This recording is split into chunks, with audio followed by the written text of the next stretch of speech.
બસ એ ગોકુલેશ્વરનું ચરણ મળે.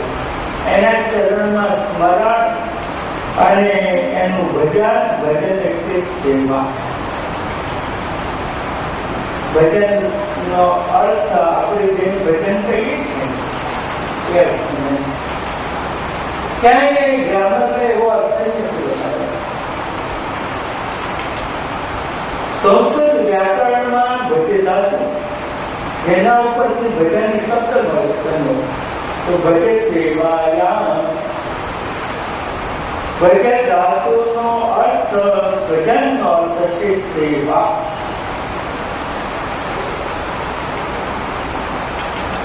એનું સ્મરણ અને એની સેવા.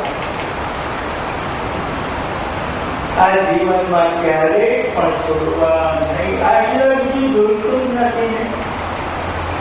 તારે હજારો જન્મ આપવા